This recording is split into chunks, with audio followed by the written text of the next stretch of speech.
So I applied to 7 and I got 4 interviews and I ended up going with a cybersecurity company. Many people talk about the job market because they're really focused on luck.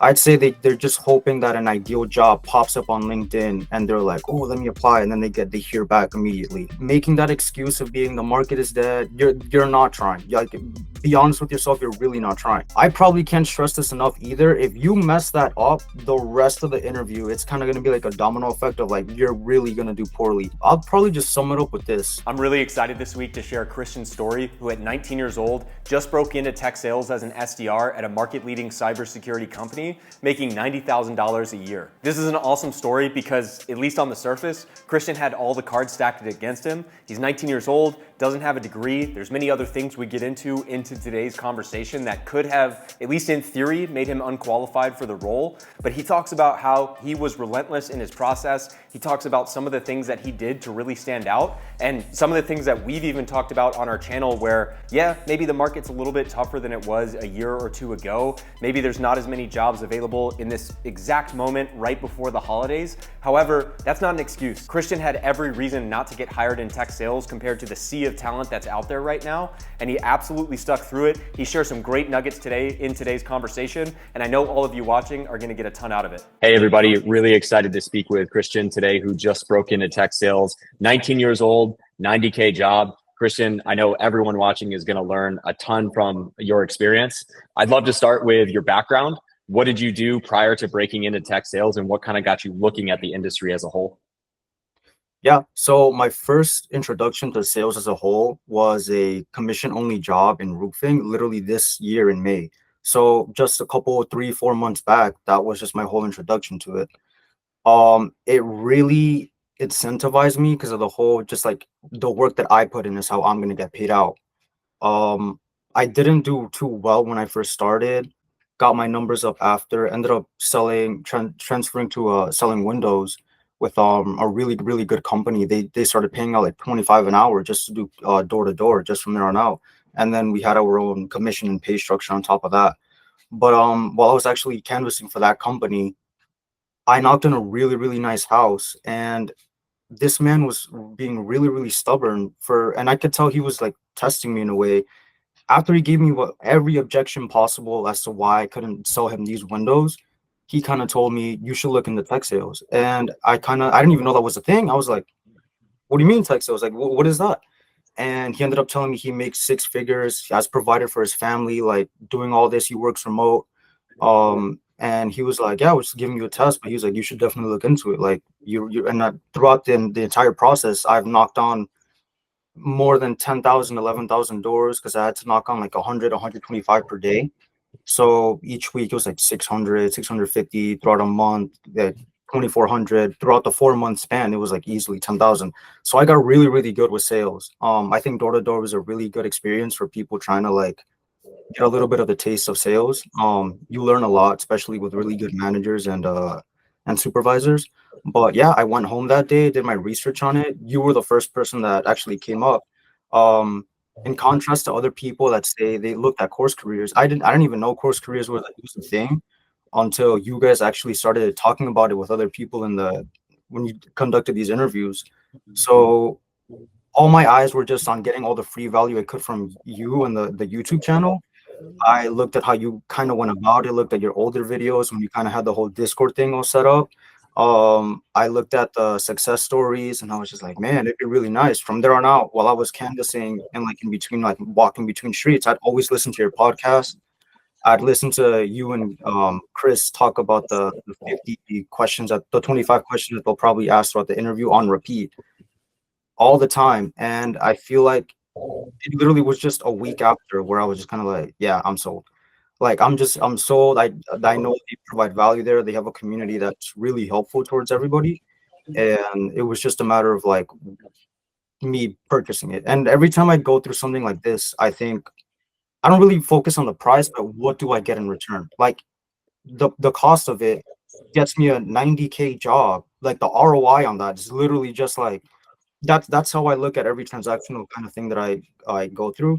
But yeah, from there on out, I kind of stuck to the process, the systems you guys gave. I tweaked up my LinkedIn. I was already at 500 connections.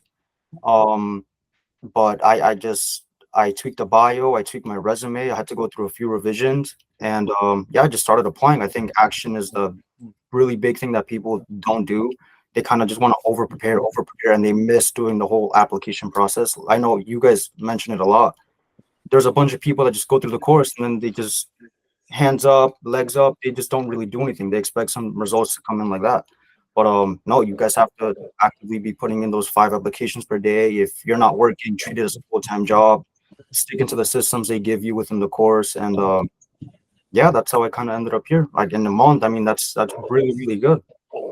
Yeah, no, it's awesome, man. I love to see the hard work paying off. And a few things I want to kind of recap and also double tap into, because Mhm. again, you mentioned you had basically 3, 4 months of door to door experience. Obviously, you're 19, like it's not a bad thing, but it's definitely different than the average college grad, maybe, or, the stereotypical profile of someone trying to get an SDR. And I would Yeah. say right now, when we're recording this, it's towards the end of 2024.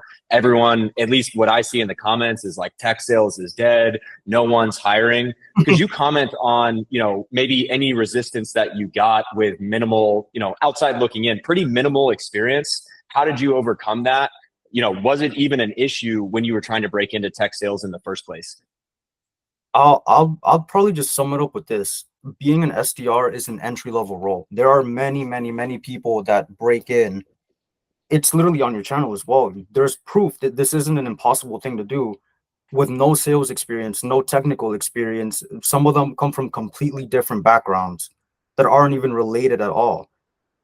Making that excuse of being the market is dead, you're not trying. Like, be honest with yourself, you're really not trying.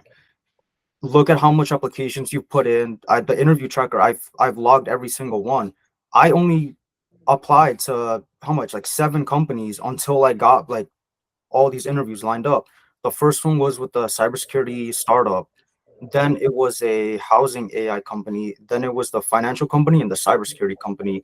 So I applied to 7 and I got 4 interviews, and I ended up going with the cybersecurity company. I had to let down one interview because I was over preparing for multiple interviews within like the same week span. But yeah, it's going back to your point. It's literally just that you have to put more work in. That's kind of the reason why I was let down from the first company. It was a startup, and they said that they wanted to go with someone with a year of experience as an SDR. I get it. They're a startup. They don't really have the whole investment on the training side. They just want to get someone that hits the ground running. Um, but yeah, I took it as a learning experience, carried on. There's thousands of companies people can apply to. You guys use RepView. You guys tell us to go on LinkedIn. There's a bunch of opportunity. You just have to go and get it. There's really no excuse for not being able to break in within a month or two. Yeah, no, it's awesome, man, and well said. I mean, you had some great results. Like that's some of the better in terms of interview rates and all of these things. Like that's pretty insane for anyone, let alone someone in your position. And I'd also love to tap into. I don't necessarily want this to just be a blind endorsement of higher levels in our tech sales ascension program, but Mhm. you having a little bit of experience, that 3 to 4 months of door to door sales. What are some of the biggest things you maybe learned from the higher levels program that you wouldn't have otherwise known if you maybe just tried to do this on your own? Oh, on my own, I was thinking about just going no program just from the free value that you posted, and it got me somewhere, but it's kind of like this is a process where you're competing with other people. It's not as competitive as like the computer science job market, which is like that's out the water. I'm pretty sure you know about that too.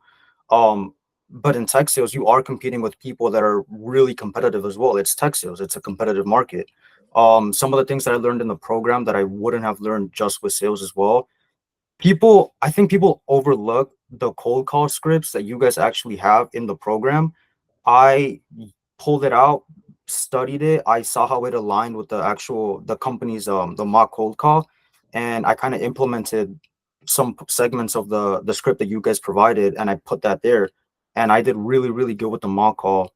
I think I did okay, but it was just you. I think that's something that's often very, very overlooked.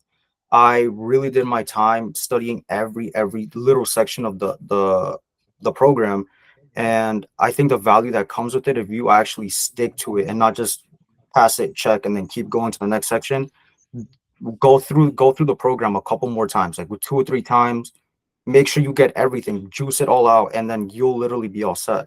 I've there's honestly, I can't really pinpoint what exactly it is that's like more different from this, but the job requirements as an SDR, you can tell how different it is from just like an entry level commission only sales role. And honestly, I encourage people to really look into the program. Not even just that, look at the testimonials. People like me are breaking in from different backgrounds, as I said, from different no experience with sales or tech. Like honestly, it was like a really great help during my process and interviewing with these companies. Yeah, it's great to hear, man. And I know you put in the work. You were really getting after it and studying everything, also putting it to work, not just sitting there watching videos thinking that that was everything you needed. Yeah. So I love to see that. And maybe just as some value for people on the outside looking in, they're trying to break into tech sales right now. I'd leave it wide open, but throughout your interview experience, is there anything you feel like you did or a certain, conversation or exchange with a hiring manager that comes to mind that you think really set you apart from all the other candidates that we're interviewing? I know you also talk about this a lot in some of the interviews you've talked about with Connor.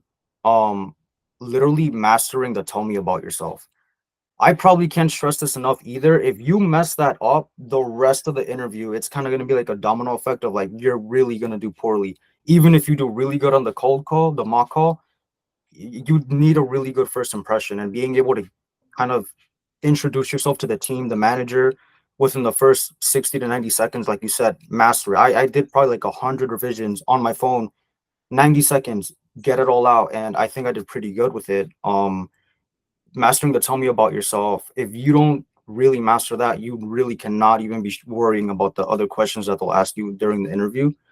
And I think that's probably the best one, because whether it's the phone screening or like the first meeting on Zoom with the HR specialist, or then moving on with the team and the sales managers and the directors, you're gonna do poorly. But I think a bunch of people also get like analysis paralysis in a way when they're going through this, where they mess up on something and then they get discouraged. Be really stoic about the entire process. And if you're stuck, just analyze where you're really messing up. If you can't land interviews, stick to the resume. If you can't pass the screening, it's more about like pitching yourself. Like, we're salespeople, we have to learn how to sell ourselves and be persuasive in a way that even the manager or the teammates are kind of like, oh, I want that dude on my team. Like it's literally just that. You have to see where you are in the process, and then being able to kind of just position yourself as someone that will be as a benefit to the team. Yeah. No, this has been a great conversation, Christian, and obviously excited to see not only the end result, but someone who didn't worry about any of the noise of like, is the market down? Are there layoffs? Am I qualified enough? For you to make that happen in a month is just awesome to see. Maybe in closing, is there any advice that you give to your younger self or maybe peers that you've met throughout this process that are struggling? What would you do differently? What do you wish you knew that you know now? Does anything else come to mind in closing? Many people talk about the job market because they're really focused on luck. I'd say they're just hoping that an ideal job pops up on LinkedIn and they're like, oh, let me apply. And then they hear back immediately. Volume negates luck. I think if you're applying and actually looking on RepView on LinkedIn, looking through all these things and scanning through them, you're going to find something eventually. It's kind of impossible to not get something on your hands. So if I were to give advice to my younger self, I'd say, even though I think I did really well, kind of like my competitive mindset's more like, you could have done this like a week earlier. You could have done this, you could have done that. But guys, literally just look at the course. I'm thinking of purchasing the SDR to AE Ascension course as well. Just throwing this out there because you guys are honestly really good. I've gone to the college with Benjamin as well. All the professors are really well knowledgeable on the whole SDR experience as well. So if I could give experience, literally just put the work in. I think if people put more volume into their work, everyone would be coming in with more success stories. So that's all I can say. No, that's awesome. Congrats again, Christian. Like, we're super excited for you. And yeah, I think just a testament to really what's possible when you just focus on what needs to be done, not worried about much else. And yeah, man, I'm super excited for you. Excited to not only see the job that you got, but where you're going to be 6, 12, 24 months from now. It's going to be great to see. So really appreciate the time and input. Can't wait. Thank you so much, Eric.